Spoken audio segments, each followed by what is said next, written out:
함께 읽은 그 내용을 잠깐 우리 한번 보도록 하겠습니다. 느헤미야 8장 5절에서부터 이렇게 나오는데, 이 느헤미야, 에스라 이쪽에 나오면은 책이라는 단어가 나옵니다. 느헤미야가 책을 펴고 책을 펼 때에 모든 백성이 일어서니라. 하나님의 말씀을 보통 옛날에는 두루마리에 이렇게 적지요. 양피지, 양 가죽에 이렇게 적어서 두루마리로 이렇게 합니다. 아마도 이 책이라고 말했음에도 불구하고 그 형태는 두루마리였을 거라고 그렇게 보여집니다. 그러나 전에보다는 훨씬 더 책이 많아지는 그런 어떤 모습, 두루마리가 많아지는 그 시대가 온 것입니다. 우리는 그야말로 크게 돈을 많이 안 줘도 이 책을 사볼 수가 있지만은 지금으로부터 2000년 전, 2500년 전 그 시대에는 정말 뭔가 기록해 놓은 것을 갖다가 이렇게 가진다는 것은 너무나도 힘든 노릇입니다. 그리고 사실 양가죽이라는 것이 좀 비싸지 않습니까? 거기다 글을 쓴다면서 그것도 상당히 돈 드는 겁니다. 해서 일반 사람들은 그런 어떤 두루마리나 이런 것을 가질 수가 없고, 말하자면 성전에서나 혹은 왕실에서나 국가에서 이렇게 가질 수밖에 없는 그런 것들입니다. 그리고 대부분 하나님 말씀을 이렇게 전달하는 데 있어서도 일반 사람들이 이렇게 뭐 책을 펴듯이 이렇게 보는 것이 아니라 누군가가 읽으면은 그 두루마리를 낭독을 하면은 귀로 전부 다 듣게 됩니다. 그리고 그 내용을 여러 번 이렇게 낭독을 하면서 많은 부분을 암기를 합니다. 요즘 우리의 모습은 어떻습니까?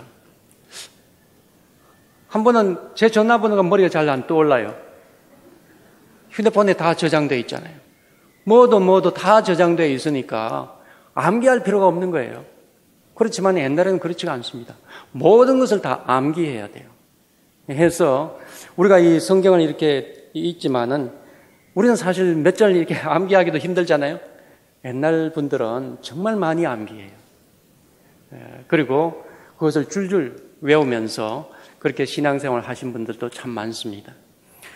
이렇게 에스라가 이 책을 펴서 이렇게 낭독을 하는데 모든 백성이 손을 들고 아멘 아멘 하고 응답하고 몸을 굽혀 얼굴을 땅에 대고 여호와께 경배하니라. 정말 하나님 말씀을 듣는 그 자세 자체가 참 아름답지 않습니까? 하나님 말씀을 얼마나 소중히 여긴다는 것을 여기서 느껴볼 수가 있습니다.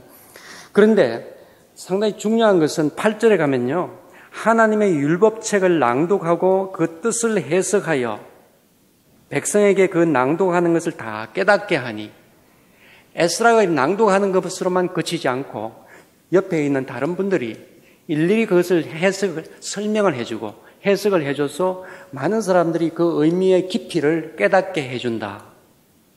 이것이 상당히 중요합니다. 특별히 에스라, 느헤미야, 역대기 상하에 오면은 말씀을 해석한다는 것에 여러 장면이 나타나고 그것을 강조하는 것을 볼 수가 있습니다. 사실 여러분들도 이번에 성경을 많이 읽으신 줄 압니다만은 어때요? 다 머리에 속속 들어갑니까? 그냥 눈앞에 그냥 지나가는 것 같고, 이 뭐가 이거 좀 깊이 들어가 보려고 그래도 잘 발이 안 담겨지는 그런 부분들이 참 많죠. 그만큼 우리는 이게 시간적으로, 공간적으로 벌써 많은 그 세월이 지났기 때문에 이 이해가 쉽지가 않습니다. 옛날 사람들도 아마 마찬가지인 것 같아요. 말씀을 접한다는 것이 그렇게 쉬운 것은 아니었거든요. 그래서 옆에 사람이 좀 설명을 해주고 하면은 그렇구나 하면서 이렇게 깨닫게 된다는 것이요. 오늘날에도 그런 역할이 참으로 중요합니다. 저도 아마 그런 어떤 돕는 역할 중에 한 사람으로서 이렇게 서 있는 것으로 압니다. 그 외에도 뭐 주석서라든가 참고서라든가 이런 것들을 우리가 또 한번 생각해 볼 수가 있을 것입니다. 그런데 오늘 제가 좀 말씀을 좀 드리고 싶은 것은요, 우리 성경 안에도 이렇게 말씀을 해석하는 흔적들이 많이 있다는 것입니다. 여러분 한번 보세요. 시편을 이렇게 펼치면은 1편, 2편 하면서 좀 하면 뭐 그 위에 작은 글씨로 다윗의 시 하면서 이렇게 나온 게 있죠. 그걸 갖다 괄호를 탁 쳐가지고 작은 글씨로 이렇게 딱 되어 있습니다. 그 뜻은 무엇이냐 하면은 이 부분은 원래 시편에 기록되어 있는 것이 아니고 후대에 이것이 첨가, 덧붙여진 것이 그 내용입니다. 이런 뜻이에요. 그래서 심지어 영국의 NEB라고 뉴 잉글리시 바이블이라고 그쪽에는 후대에 붙여졌으니까 이건 빼자 하고는 아예 성경에 그것을 번역도 안 해놓은 그런 성경도 있습니다. 하지만은 우리는 작은 글씨로 거기다가 번역을 해놓고 있습니다. 그러면은 이스라엘 사람들은 그 내용을 어떻게 보고 있느냐? 이스라엘 사람들은 작은 글씨가 아니고요, 다윗의 시 하면서 그 표제를 1절로 봅니다. 말하자면은 그것도 본문하고 똑같은 권위 있고 하나님 말씀으로 인정을 하는 겁니다. 이게 바로 구약 성경의 전통입니다. 비록 후대에 그것을 감동을 받아서 새로 첨가했다고 하지만은 그것 역시 하나님의 영이 감동해서 된 것으로 그것 역시 똑같은 권위를 가지고 성경으로 받아들이는 것이 구약 성경의 우리 성경 전체의 전통입니다. 그래서 아직도 조금 아쉽습니다. 우리도 그 표제를 갖다가 1절 하고 그렇게 시작했으면 참 좋겠다 하는 그런 생각을 가집니다. 지난번에 우리가 사무엘하 22장을 우리가 이렇게 봉독도 하고 또 설명도 좀 했습니다만은 사실 사무엘하 22장과 시편 18편은 동일한 내용입니다. 여러분도 한번 비교를 해보시면 똑같습니다. 그런데요, 약간 차이가 나요. 예를 들면 무슨 차이가 나느냐 하면은 사무엘하에는 없는데 이 시편에는 있는 것이 있습니다. 1절 시편 1편 나의 힘이 되신 여호와여 내가 주를 사랑하나이다.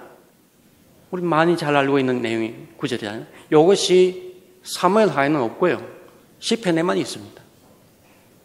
이것은 무엇을 말하느냐 하면은 옛날에 그 처음 다윗이 그리고 다윗 왕실에서 불려졌을 때는 없었는데 이것이 시편이면은 성가대 성가대 합창곡집입니다. 거기에는 이것이 들어있으면서 세월이 지나면서 누군가 감동을 하나님의 영에 감동해서 거기에 덧붙여진 겁니다. 그리고 그것을 그대로 시편에서는 하나님 말씀으로 인정을 합니다. 이런 차이가 있고요. 또 다른 차이가 어떤 차이냐 하면은 사무엘하 29절에는 어떻게 되어 있냐면 주는 나의 등불이시라 이렇게 나옵니다. 주는 하나님은 나의 등불이시라, 말하자면 하나님은 나의 빛이시라 이런 뜻이죠. 그런데 시편에는 그 부분을 어떻게 바꿔놓느냐 하면은 주께서 나의 등불을 켜심이여 이렇게 바꿔놓고 있습니다.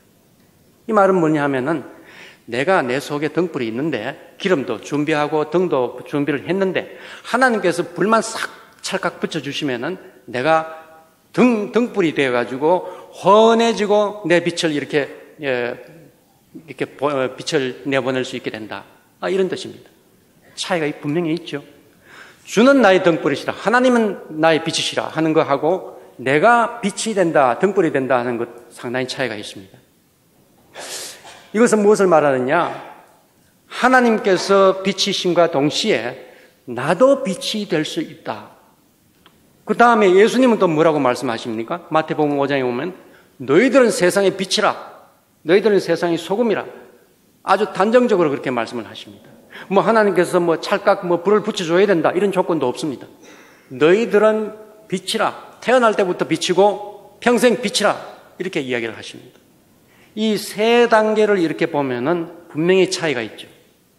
그러나 그 모든 내용이 다 성경 말씀으로 다 권위 있는 하나님 말씀으로 다 받아들이는 것이 성경의 전통입니다. 이 말은 무슨 말입니까?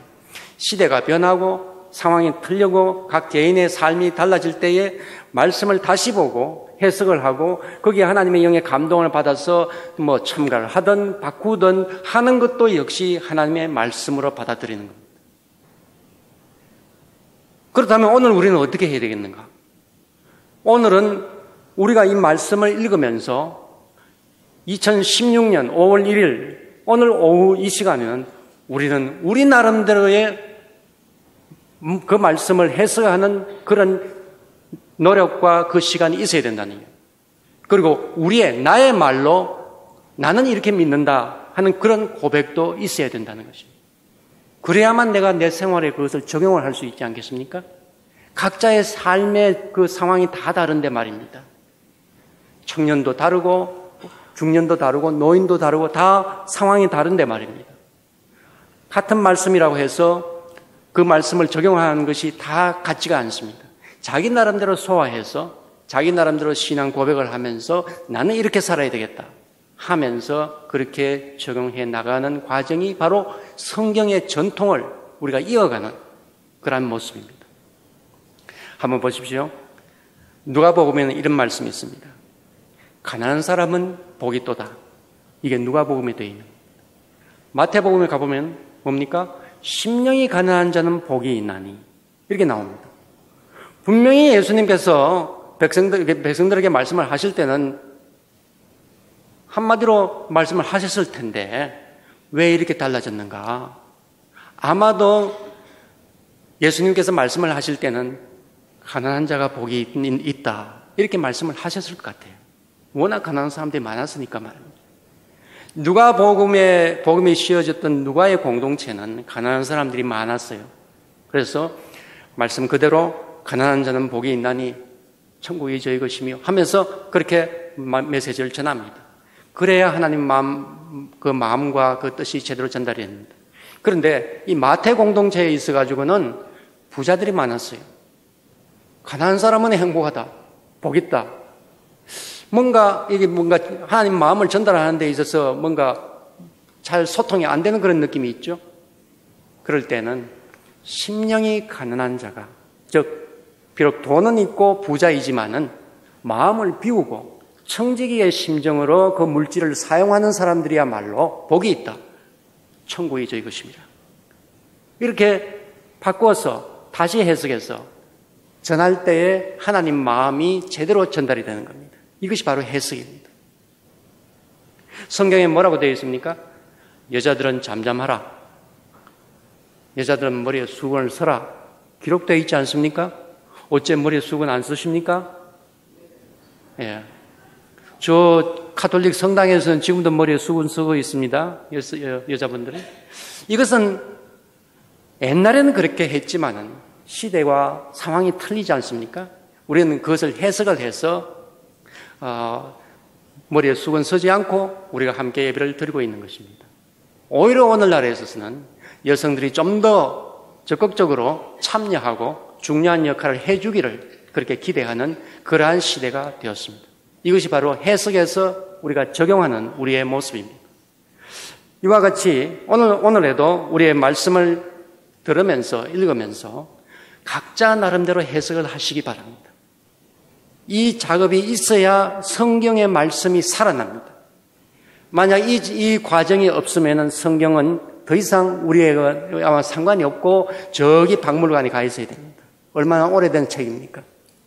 이 책이 박물관에 가 있지 않고 오늘 우리가 각자가 가지고 다니는 이유는 이 말씀을 오늘 새롭게 해석을 하고 새롭게 신앙 고백하는 우리의 모습이 있기 때문에 이 말씀이 살아있는 것입니다. 그래서 에스라가 그 말씀을 낭독을 할 때에 그리고 옆에서 그것을 해석하고 해줄 때에 많은 사람들이 감동해서 울면서 그야말로 그 감동으로 힘을 얻고 신앙생활을 해나가는 것입니다. 계속해서 우리가 삶의 현장에서 만나는 하나님을 지금 만나고 있습니다. 하나님에 대해서는 정말 우리가 다 알 수는 없습니다. 그러나 여러 사람들이 만나는 그 모습을 보면서 하나씩 우리가 한번 하나님 모습은 이런 모습이구나 하면서 이렇게 우리가 나가고 있습니다.